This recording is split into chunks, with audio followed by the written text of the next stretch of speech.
नमस्कार दोस्तों, आप सभी को करवा चौथ की हार्दिक शुभकामनाएं। करवा चौथ का व्रत क्यों रखा जाता है? पहले के समय में 7 भाइयों की एक बहुत लाडली बहन थी। वो 7 भाई अपनी बहन को खाना खिलाए बिना खुद खाना नहीं खाते थे।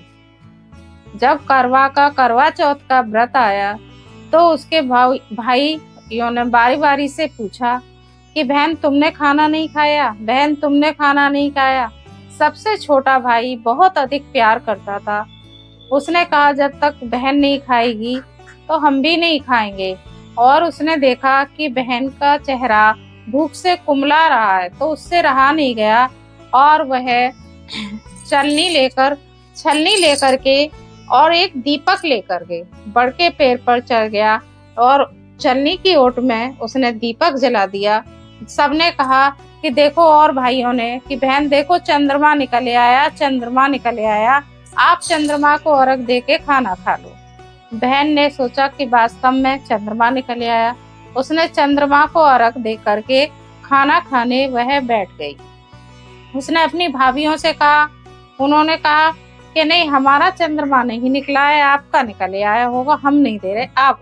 उसने चंद्रमा को अर्घ दे उसे छलनी के चंद्रमा समझा और खाना खाने बैठी। जैसे ही वह खाना खाने बैठी, पहला गस्सा तोड़ा, दूसरे गस्से में बाल निकला, तीसरे गस्सा जब तोड़ने लगी तो उसकी ससुराल से खबर आई कि उसके पति की मृत्यु हो गई। अब तो रोना पीटना बहुत हुआ। तो सब भाभियों ने कहा कि तुमने करवा चौथ का व्रत जो है विधि विधान से पूरा नहीं किया, इसलिए ऐसा हुआ है। अब उसने मन ही मन में ठान लिया कि मैं 1 साल तक हर महीने की करवा चौथ का व्रत रखूंगी और अपने पति को जो है अपने पति का दाह संस्कार नहीं करने दूंगी। और उसने ऐसा ही किया। जब पूरे साल हो गए तो फिर करवा चौथ आया। उसने विधि विधान से व्रत किया और जो उसके पति के ऊपर घास की छोटी छोटी सुई सी निकल आ रही थी उनको वो अपने हाथ से उतार लेती थी, वो इकट्ठी करती गई।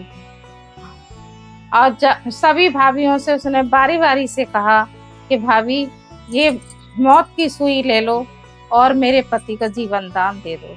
सभी ने आनाकानी कर दी, सब टालती गईं। लास्ट में सबने कहा कि छोटे भाई के कारण ही तुम्हारे पति की मृत्यु हुई थी, उसी की पत्नी इसे जीवन दान दे सकती है।